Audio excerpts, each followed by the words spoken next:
কামারপুকুর কলেজে তৃণমূল ছাত্র পরিষদের উপর হামলার অভিযোগ এবং কলেজ চত্বরে ইট বৃষ্টি করা হয় বলে অভিযোগ। কামারপুকুর কলেজে তৃণমূল ছাত্র পরিষদের উপর হামলার অভিযোগ, যে ছবি আপনারা দেখতে পাচ্ছেন, রীতিমতো উত্তেজনার পরিস্থিতি সেখানে সৃষ্টি হয়। আমরা রানিং স্টুডেন্ট নিয়ে, প্রেসিডেন্ট এবং জেনারেল সেক্রেটারি নিয়ে গ্রাউন্ডে বসেছিলাম। হঠাৎ বহিরাগত দুষ্কৃতী কিছু জয়রামপাটি এবং শিওর পাটপুর থেকে কিছু বহিরাগত হুমায়ুন, প্রদীপ এবং শিবশঙ্কর পালুই কৃষি কর্মদক্ষ এবং কামারপুকুর অঞ্চলের প্রধান রায়দীপ দে বিজেপি এবং আইএসএফকে গুন্ডা বাহিনীদেরকে ভাড়া করে নিয়ে এসে আমাদের রানিং স্টুডেন্টদের ওপর হাত দিয়েছে।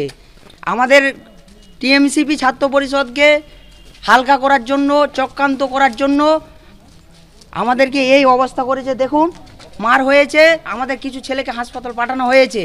এইটা পুরো কামারপুকুর অঞ্চলের প্রধান রায়দীপ দে এবং কামারপুকুর অঞ্চলের কৃষি কর্মদক্ষ শিবশঙ্কর পালুই, তার নেতৃত্বে এটা হয়েছে। উত্তর কলকাতায় খাইবার পাসের আসর বসেছে বাগবাজার সর্বজনীনের মাঠে। কাল পর্যন্ত সেই খাইবার পাসের আসর চলবে। কলকাতার একেবারে সেরা স্বাদের মেলা, কন্টিনেন্টাল, চাইনিজ, মোগলখানা কি নেই সেখানে। রসনা তৃপ্তির আয়োজনে ভিড় সন্ধানী শহরবাসী। আর সেই ভিড় এই মুহূর্তে কতটা গাঢ় হয়েছে, আমাদের সঙ্গে রয়েছেন আমাদের প্রতিনিধি সঞ্চয়ন মিত্র। আমরা সরাসরি কথা বলবো সঞ্চয়নের সঙ্গে। কিন্তু প্রচুর মানুষ যারা এই দুদিন ধরেই খাইবার পাসে আসছেন, তারা চেখে দেখছেন মোগলখানা থেকে শুরু করে কন্টিনেন্টাল, চাইনিজ এবং মিষ্টি। আমরা কথা বলবো, আমাদের সঙ্গে রয়েছেন আমাদের প্রতিনিধি সঞ্চয়ন মিত্র। সঞ্চয়ন, একদমই তুমি যেরকম বললে যে নানান ধরনের খাবার, আমরা বলি যে খাইবার পাস মানে হচ্ছে খাবারের A to Z। আর সেটাই আজকে যখন তৃতীয় দিনে দুপুর থেকে যখন গেট খুলেছে তখন থেকেই ভিড় উপচে পড়ছে। বিভিন্ন দোকানে বিভিন্ন ধরনের স্বাদ নিয়ে মানুষজন খোঁজাখুঁজি করছেন। আমি এই মুহূর্তে যেখানে রয়েছি সেখানে এশিয়ান নানান ধরনের ডিশ রয়েছে। আমরা জানি যে কেউ বাঙালি, কেউ মুঘলাই, কেউ নানান ধরনের স্বাদ পছন্দ করেন। আর এখানে দেখতে পাচ্ছি আমরা যে এশিয়ান নানান ধরনের স্বাদ একেবারে মানুষজন চেটে পুটে খাচ্ছেন। আমি একজনের সঙ্গে কথা বলবো, তার কাছ থেকে জানার চেষ্টা করব মেলার মাঠে ঘুরে কি পছন্দ। আমার তো দেখে সবকিছুই পছন্দ হচ্ছে, কিন্তু এত কিছু তো নেওয়া সম্ভব না, খাওয়াও সম্ভব না, কিন্তু দেখে আমি মুগ্ধ হয়ে গেছি। আজকে কোনটা খাওয়া হবে?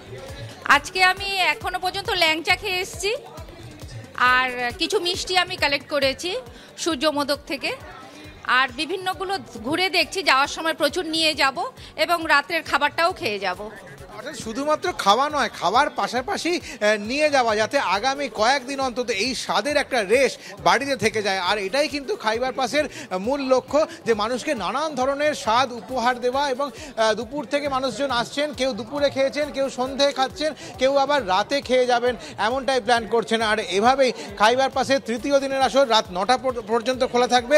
আগামী কালও থাকছে খাইবার পাস। একদমই সঞ্চয়ন, ঐতিহ্যের সঙ্গে আধুনিকতার এই যে ফিউশন, তা চেখে দেখতেই তো খাইবার পাসে মানুষজন আসে। আর এখানেই অনন্য খাইবার পাস। ধন্যবাদ তোমায়।